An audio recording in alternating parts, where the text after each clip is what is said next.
ओम नमो भगवते वासुदेवाय नमः। श्री कृष्ण भगवान की जय। सफला एकादशी की आप सभी को हार्दिक शुभकामनाएं। भगवान विष्णु आप सभी की मनोकामनाएं पूर्ण करें। प्रिय भक्तों, आज पौष माह कृष्ण पक्ष की नए साल की पहली एकादशी सफला एकादशी का व्रत है। यह पुण्यमयी एकादशी अपने नाम के समान ही भक्तों के कार्यों को सफल एवं पूर्ण करने वाली मानी जाती है। धर्म ग्रंथों में ये कहा गया है कि हजारों वर्षों की तपस्या करने से जिस पुण्य फल की प्राप्ति होती है, वह पुण्य इस सफला एकादशी के व्रत को करने से, रात्रि जागरण कर कथा के श्रवण मात्र से ही प्राप्त हो जाता है। इस एकादशी कथा के श्रवण मात्र से ही व्यक्ति को राजसूय यज्ञ के समान लाभ मिलता है। प्रिय भक्तों, अब आप श्रवण करेंगे एकादशी व्रत में सुनी जाने वाली दान देने का फल कथा, जिसे सुनना अति आवश्यक होता है। एक समय की बात है, एक भिखारी सुबह सुबह भीख मांगने निकला। चलते समय उसने अपनी झोली में जौ के मुट्ठी भर दाने डाल लिए। वह इसलिए भिक्षाटन के लिए निकलते समय भिखारी अपनी झोली खाली नहीं रखते। थैली देखकर दूसरों को भी लगता कि इसे पहले से ही किसी ने कुछ दे रखा है। एकादशी का दिन था। भिखारी सोच रहा था कि आज अगर ईश्वर की कृपा होगी तो मेरी यह झोली शाम से पहले ही भर जाएगी। अचानक सामने से राजपथ पर उसी देश के राजा की सवारी आती हुई दिखाई दी। यह देखकर भिखारी खुश हो गया। उसने सोचा कि राजा के दर्शन और उनसे मिलने वाले दान से आज तो उसकी सारी दरिद्रता दूर हो जाएगी और उसका जीवन संवर जाएगा। जैसे जैसे राजा की सवारी निकट आती गई, भिखारी की कल्पना और उत्तेजना भी बढ़ती गई। जैसे ही राजा का रथ भिखारी के निकट आया, राजा ने अपना रथ रुकवाया और उतरकर उसके निकट पहुंचे। भिखारी की तो मानो सांसें ही रुकने लगी, लेकिन राजा ने उसे कुछ देने के बदले उल्टे अपनी बहुमूल्य चादर उसके सामने फैला दी और उससे भीख की याचना करने लगा। भिखारी को समझ नहीं आ रहा था कि वह क्या करे। अभी वह सोच ही रहा था कि राजा ने पुनः याचना किया। राजा कहता है कि आज मेरे राज्य पर बहुत बड़ा संकट आया है। ज्योतिषियों ने कहा है, इस संकट से उबरने के लिए यदि मैं अपना सब कुछ त्याग कर एक याचक की भांति भिक्षा ग्रहण करके लाऊंगा, तभी इसका उपाय संभव है। तुम आज मुझे पहले आदमी मिले हो, इसीलिए तुमसे भिक्षा मांग रहा हूँ। यदि तुमने मना कर दिया तो देश का संकट टल नहीं पाएगा, इसीलिए तुम मुझे भिक्षा में कुछ भी दे दो। प्रिय भक्तगणों, भिखारी तो सारा जीवन मांगता ही आया था, कभी देने के लिए उसका हाथ उठा ही नहीं था। सोच में पड़ गया कि ये आज कैसा समय आ गया है कि एक भिखारी से भिक्षा मांगी जा रही है और मना भी नहीं कर सकता। बड़ी मुश्किल से एक जौ का दाना निकाल कर राजा को दे दिया। राजा वही एक जौ का दाना लेकर खुश होकर आगे भिक्षा लेने चला गया। सबने उस राजा को बढ़ चढ़कर भिक्षा दी, परंतु भिखारी को जौ के दाने के जाने का गम भी सताने लगा। जैसे जैसे वह शाम को घर आया, तब उसकी पत्नी ने भिखारी की झोली पलटी तो उसमें से भिक्षा के साथ ही अंदर एक सोने के जौ का दाना नजर आया। भिखारी की पत्नी ने उसे जब दाने के बारे में बताया तो वह भिखारी छाती पीट कर रोने लगा। जब उसकी पत्नी ने उसे रोने का कारण पूछा तो उसने अपने पत्नी को सारी बात बताई। उसकी पत्नी ने कहा कि तुम्हें पता नहीं कि जो दान हम देते हैं वह हमारे लिए स्वर्ण है और जो हम इकट्ठा कर लेते हैं वो सदा के लिए मिट्टी हो जाता है। तब से उस भिखारी ने भिक्षा मांगनी छोड़ दी और मेहनत करके अपना तथा अपने परिवार का भरण पोषण करने लगा। जिसने सदा दूसरों के आगे हाथ फैलाकर भीख मांगी थी, अब खुले हाथ से दान पुण्य करने लगा। धीरे धीरे उसके जीवन बदलने लगे और जो लोग सदा उनसे दूरी बनाए करते थे अब उसके समीप आने लगे। वो एक भिखारी की जगह दानी के नाम से जाना जाने लगा। जय हो एकादशी माता, जय विष्णु भगवान, ओम नमः शिवाय। हे भगवान विष्णु, जिस प्रकार उस भिखारी के दिन फिरे, वैसे ही आप अपने भक्तों का दिन फेरना, उनके घर में सुख समृद्धि वैभव की प्राप्ति कराना। जय विष्णु भगवान, जय लक्ष्मी माँ। प्रिय भक्तों, अब आप आगे सुनेंगे कर्माबाई की खिचड़ी की कथा। यह कथा बहुत ही निराली है, जिसे श्रवण करने से भगवान विष्णु जगन्नाथ जी अत्यंत प्रसन्न होते हैं। इस कथा के अनुसार बहुत पहले भगवान जगन्नाथ की एक अनन्य भक्त हुआ करती थी, कर्माबाई। कर्माबाई एक वृद्ध महिला थी, लेकिन वह हर रोज भगवान जगन्नाथ को भोग लगाना कभी नहीं भूलती थी। एक बार कर्माबाई की इच्छा हुई कि भगवान जगन्नाथ को अपने हाथों से कुछ बनाकर भोग लगाया जाए, लेकिन उन्हें मन में शंका थी कि क्या भगवान को यह पसंद आएगा या नहीं। ऐसे में उन्होंने अपने मन की इच्छा भगवान को बताई। कर्माबाई की इच्छा सुनकर भगवान जगन्नाथ स्वयं उनके घर आ गए और कर्माबाई से कहा कि उन्हें बहुत तेज भूख लगी है और वे उन्हें कुछ बनाकर खिलाएं। कर्माबाई ने झटपट में बनने वाली चीज खिचड़ी बनाई। भगवान जगन्नाथ को खिचड़ी परोसकर उन्हें पंखा झेलने लगी। भगवान जगन्नाथ ने बड़े चाव से खिचड़ी खाई और कर्माबाई से कहा कि उन्हें खिचड़ी बहुत पसंद आई और अब वे रोज कर्माबाई के यहाँ खिचड़ी खाने आया करेंगे। कर्माबाई प्रभु की बात सुनकर बेहद ही प्रसन्न हुई। फिर ये कर्माबाई के दिनचर्या का हिस्सा हो गया। वे रोज सुबह जल्दी उठती और सबसे पहले भगवान के लिए खिचड़ी बनाती थी। भगवान आते, खिचड़ी खाते और कपाट खुलने से पहले पहले मंदिर वापस चले जाते। प्रिय भक्तों, इसी तरह एक दिन कर्माबाई जब सुबह सुबह खिचड़ी बना रही थी, तब उनके दरवाजे पर एक महात्मा जी आए और उन्होंने कर्माबाई को बिना स्नान किए और बिना रसोई साफ किए खाना बनाते देखा, तो उसे समझाया कि ऐसा करना गलत है। इस पर कर्माबाई ने उस महात्मा को बताया कि वह तो प्रभु के लिए भोग तैयार कर रही हैं। इस पर उस महात्मा ने कहा कि फिर तो कर्माबाई को और भी साफ सफाई और नियमों का पालन कर भोजन तैयार करना चाहिए। कर्माबाई के मन में महात्मा की बातें घर कर गई। अगले दिन जब भगवान जगन्नाथ आए तो उन्हें खिचड़ी खाने के लिए इंतजार करना पड़ा, क्योंकि कर्माबाई स्नान करने और रसोई की साफ सफाई करने में व्यस्त हो गई। उधर मंदिर के कपाट खुलने का समय हो गया था। ऐसे में भगवान जगन्नाथ जी ने तेजी से खिचड़ी खाई और बिना मुंह धोए मंदिर में लौट गए। ऐसे में जब मंदिर के पुजारी ने कपाट खोला तो उसने भगवान के मुंह में खिचड़ी लगी पाई।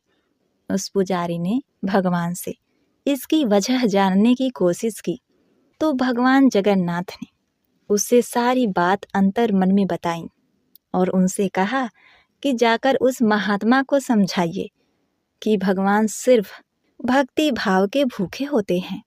प्रिय भक्तगणों, जब महात्मा को यह बात पता चली तो उसे अपने किए का बहुत अफसोस हुआ। वे भागे भागे कर्माबाई के पास पहुंचे। महात्मा ने कर्माबाई से माफी मांगी और कहा कि वे जैसे भी भगवान को भोग लगाना चाहती हैं, वैसे ही भगवान को भोग लगाइए। उन्होंने आगे कर्माबाई से कहा कि आस्था और श्रद्धा से बढ़कर भगवान को कुछ नहीं चाहिए। इसी तरह एक दिन जब पुजारी ने मंदिर का कपाट खोला तो उसने देखा भगवान जगन्नाथ की आंखों से आंसू बह रहे थे। उसने भगवान से इसकी वजह पूछी तो भगवान जगन्नाथ ने बताया कि कर्माबाई का देहांत हो गया है और उन्हें माँ और उसके हाथों से बनी स्नेह से भरपूर खिचड़ी की याद आ रही है। तब से पुजारी ने भगवान से कहा, हे भगवान, अब वे उसके लिए रोज खिचड़ी बनाएंगे और भगवान को कभी भी माँ की कमी महसूस नहीं होने देंगे। प्रिय भक्तों, इसके बाद से ही भगवान जगन्नाथ के लिए हर रोज खिचड़ी बनाई जाती है और उन्हें उनका भोग लगाया जाता है। एक बार प्रेम से बोलिए, जय हो जगन्नाथ भगवान, जय विष्णु जी। हे भगवान जगन्नाथ, जैसे आपने अपने भक्त कर्माबाई पर कृपा की, वैसे ही अपने इन सभी सच्चे भक्तों पर कृपा बरसाना। कथा कहानी को सुनने वाले, कहने वाले तथा हुंकारा भरने वाले सभी भक्तों का कल्याण करना। ओम नमो भगवते वासुदेवाय नमः। आइए सुनते हैं माता तुलसी की कथा। एक बार एक गांव में एक बुजुर्ग महिला रहा करती थी। वह सुबह ही पूजा पाठ करती थी। वह रोज तुलसी माँ की पूजा करती थी और वह बुजुर्ग महिला रोज तुलसी माँ से कहती थी, हे तुलसी माता सबकी दाता, मैं तेरा विड़ला सींचू, तू निस्तार कर मेरा। हे तुलसी माँ, तू मुझे बहू दे, पीतांबर की धोती दे, मीठा मीठा गास दे, बैकुंठ में वास दे, चटक की चाल दे, पटक की मौत दे, चंदन का काठ दे, रानी सा राज दे, दाल भात का भोजन दे, 11 की मौत दे और कृष्ण जी का कंधा दे। वह बुजुर्ग महिला हर कार्तिक महीने में तुलसी माता की पूजा करती और उनके विड़ले को रोज सींचती। तुलसी माता बुजुर्ग महिला की बात सुनकर धीरे धीरे सूखने लगी। तभी भगवान श्री कृष्ण ने देखा कि तुलसी माता सूखती जा रही हैं। तभी एक दिन भगवान श्री कृष्ण तुलसी माता जी के पास प्रकट हो गए और भगवान श्री कृष्ण ने तुलसी माता से पूछा, हे तुलसी, तुम क्यों सूख रही हो? सभी महिलाएं तुम्हारी पूजा करती हैं और तुमको सींचती हैं, लेकिन फिर भी तुम सूखती जा रही हो, क्या कारण है इसका?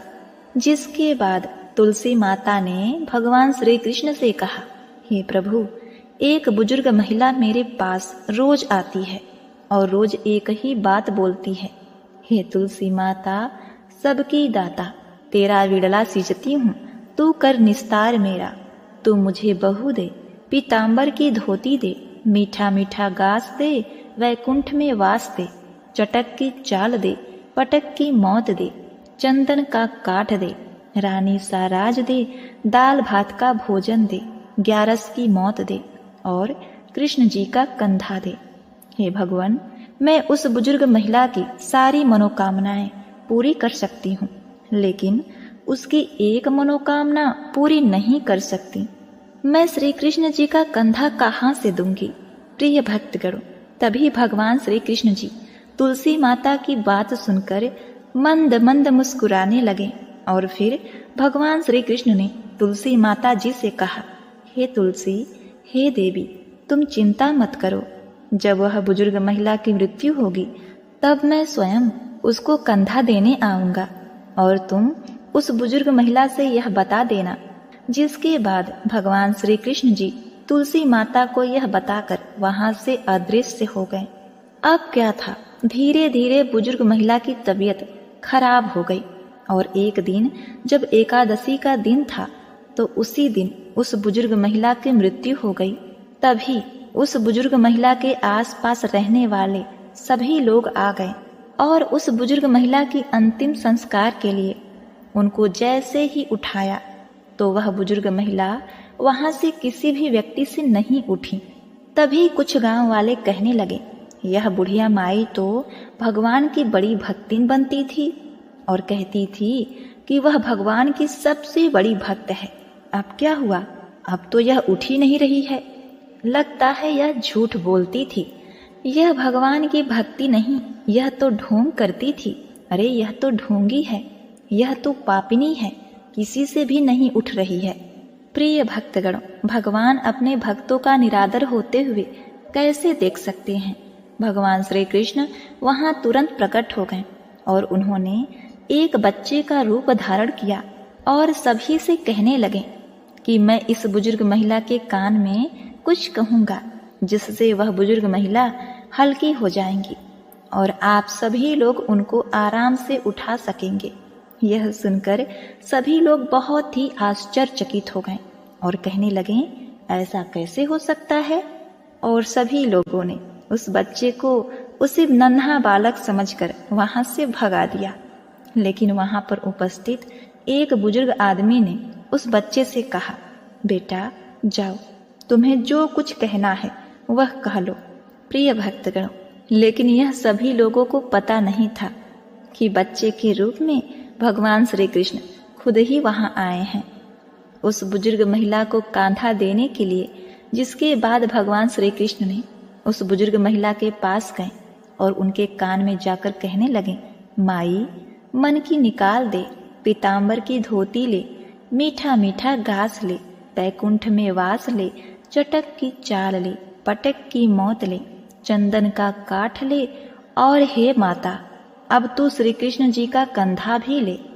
भगवान श्री कृष्ण के इतना बोलते ही वह बुजुर्ग महिला हल्की हो गई और फिर भगवान श्री कृष्ण ने सभी लोगों के साथ मिलकर उस दिन उस बूढ़ी माँ को कंधा दिया और उस बुजुर्ग महिला का अंतिम संस्कार किया, जिसके बाद उस बुजुर्ग महिला को मोक्ष की प्राप्ति हो गई। और इस प्रकार वह बूढ़ी मैया भगवान विष्णु के बैकुंठ लोक में चली गई। एक बार प्रेम से बोलिए, जय माता तुलसी, ओम नमः शिवाय। प्रिय भक्तगणों, आइए अब श्रवण करते हैं एकादशी माता की आरती। एकादशी जय एकादशी, जय एकादशी माता, विष्णु पूजा व्रत को धारण कर शक्ति मुक्ति पाता। ओम जय एकादशी माता, विष्णु पूजा व्रत को धारण कर शक्ति मुक्ति पाता। तेरे नाम गिनाओ देवी, भक्ति प्रदान करनी, गुण गौरव की देवी माता, शास्त्रों में वर्णी। ओम जय एकादशी माता, विष्णु पूजा व्रत को धारण कर शक्ति मुक्ति पाता। मार्गशीर्ष के कृष्ण पक्ष में उत्पन्ना होती, शुक्ल पक्ष में मोक्षदायिनी, पापों को धोती। ओम जय एकादशी माता, विष्णु पूजा व्रत को धारण कर शक्ति मुक्ति पाता। पौष मास के कृष्ण पक्ष को सफला नाम कहे, शुक्ल पक्ष में होय पुत्रदा, आनंद अधिक रहे। ओम जय एकादशी माता, विष्णु पूजा व्रत को धारण कर शक्ति मुक्ति पाता। नाम सटतीला माघ मास में कृष्ण पक्ष आवे, शुक्ल पक्ष में जया कहावे, विजय सदा पावे। ओम जय एकादशी माता, विष्णु पूजा व्रत को धारण कर शक्ति मुक्ति पाता। विजया फाल्गुन कृष्ण पक्ष में शुक्ला आमल की, पाप मोचनी कृष्ण पक्ष में चैत्र मास बल की। ओम जय एकादशी माता, विष्णु पूजा व्रत को धारण कर शक्ति मुक्ति पाता। चैत्र शुक्ल में नाम कामदा, धन देने वाली, नाम बरुथनी कृष्ण पक्ष में वैशाख माह वाली। ओम जय एकादशी माता, विष्णु पूजा व्रत को धारण कर शक्ति मुक्ति पाता। शुक्ल पक्ष में होय मोहिनी, अपरा ज्येष्ठ कृष्ण पक्षी, नाम निर्जला सब सुख करनी, शुक्ल पक्ष रखी। ओम जय एकादशी माता, विष्णु पूजा व्रत को धारण कर शक्ति मुक्ति पाता। योगिनी नाम आषाढ़ मास जानो, कृष्ण पक्ष वर्णी, देवशयनी नाम कहायो, शुक्ल पक्ष धरनी। ओम जय एकादशी माता, विष्णु पूजा व्रत को धारण कर शक्ति मुक्ति पाता। कामिका श्रावण मास में आवे, कृष्ण पक्ष कहिए, श्रावण शुक्ल होय पुत्रदा, आनंद से रहिए। ओम जय एकादशी माता। विष्णु पूजा व्रत को धारण कर शक्ति मुक्ति पाता। अजा भाद्रपद कृष्ण पक्ष की परिवर्तिनी शुक्ला। इंदिरा अश्विन कृष्ण पक्ष में व्रत में भवसागर निकला।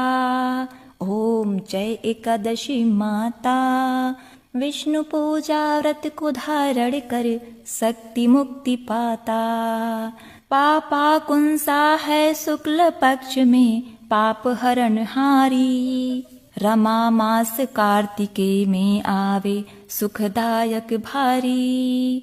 ओम जय एकादशी माता। विष्णु पूजा व्रत को धारण कर शक्ति मुक्ति पाता। देवोत्थायिनी शुक्ल पक्ष की दुख नाशक मैया। लौदा मास की करो विनती पार करो नैया। ओम जय एकादशी माता। विष्णु पूजा व्रत को धारण कर शक्ति मुक्ति पाता। शुक्ल लौद में होय पद्मिनी दुख दारिद्र हरणी। परमा कृष्ण पक्ष में होती जन मंगल करनी। ओम जय एकादशी माता। विष्णु पूजा व्रत को धारण कर शक्ति मुक्ति पाता। जो कोई आरती एकादशी की भक्ति सहित गावे।